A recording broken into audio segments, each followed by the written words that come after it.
ಯಾವುದೇ ಚಾಟ್ಸ್ಗಳಾದ್ರೂ ಸಹ ಮೇಲ್ಗಡೆ ಈ ಥರ ಸೇವನ್ನ ಹಾಕಿ ಕೊಡ್ತಾರೆ. ಈ ಸೇವ್ ತಿನ್ನೋದಕ್ಕೆ ತುಂಬಾ ರುಚಿಯಾಗಿರುತ್ತೆ.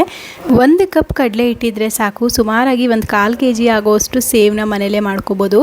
ಮಾಡೋದಕ್ಕೂ ಜಾಸ್ತಿ ಇಂಗ್ರೀಡಿಯೆಂಟ್ಸ್ ಬೇಡ, ಕೇವಲ 10 ನಿಮಿಷ ಸಾಕು ಇದನ್ನು ಮಾಡ್ಕೊಳ್ಳೋದಕ್ಕೆ.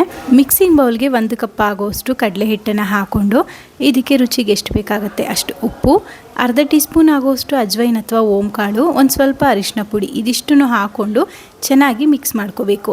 ಗಂಟಿಲ್ಲದಿರೋ ರೀತಿ ಮಿಕ್ಸ್ ಮಾಡ್ಕೊಂಡ್ಮೇಲೆ ಸ್ವಲ್ಪನೇ ನೀರನ್ನು ಸೇರಿಸ್ಕೊಳ್ತಾ ಚಪಾತಿ ಹಿಟ್ಟನ್ನು ಅದಕ್ಕಿಂತ ಸ್ವಲ್ಪ ಗಟ್ಟಿಯಾಗಿ ಕಲಿಸ್ಕೊಂಡು ಇದನ್ನು ಈ ಥರ ಶೇಪ್ ಮಾಡ್ಕೋಬೇಕಾಗತ್ತೆ. ನಂತರ ಚಕ್ಲಿ ಹೊರಳಿ ಇರುತ್ತಲ್ಲ, ಅದಕ್ಕೆ ಸ್ವಲ್ಪ ಎಣ್ಣೆನ ಸ್ಪ್ರೆಡ್ ಮಾಡ್ಕೊಂಡು ಈ ಥರ ಸಣ್ಣ ಹೋಲಿರುವಂತಹ ಬಿಲ್ಲೆನ ಹಾಕ್ಕೊಂಡು ಇದಕ್ಕೆ ಹಿಟ್ಟನ್ನು ಈ ಥರ ಫಿಲ್ ಮಾಡ್ಕೋಬೇಕು. ಈ ಥರ ಹೊರಳಲ್ಲಿ 2 ಬಿಲ್ಲೆಗಳು ಬರುತ್ತೆ, ಒಂದು ದೊಡ್ಡ ಹೋಲು, ಇನ್ನೊಂದು ಈ ಥರ ಸಣ್ಣ ಹೋಲ್ ಇರುತ್ತೆ. ಸೇವ್ ಯಾವಾಗಲೂ ಸಣ್ಣ ಇರುತ್ತಲ್ವ, ಹಾಗಾಗಿ ಸಣ್ಣ ಹೋಲಿರುವಂತಹ ಬಿಲ್ಲೆನ ಹಾಕ್ಕೊಂಡು ಕಾದಿರುವಂತಹ ಎಣ್ಣೆಗೆ ಈ ಥರ ಎಣ್ಣೆಯಲ್ಲಿ ಬಿಡ್ತಾ ಬರಬೇಕು. ತುಂಬ ಬೇಗ ಬೆಂದುಬಿಡುತ್ತೆ, ಒಂದು 3 ರಿಂದ 4 ನಿಮಿಷ ತಗೊಳುತ್ತೆ ಅಷ್ಟೇ. 3 ನಿಮಿಷ ಆದಮೇಲೆ ಎಣ್ಣೆಲೆಲ್ಲ ನೊರೆ ಕಡಿಮೆ ಆಗ್ತಾ ಬರುತ್ತೆ, ಆಗ ಸೇವೆಲ್ಲ ಚೆನ್ನಾಗಿ ಬೆಂದಿರುತ್ತೆ ಅಂತ.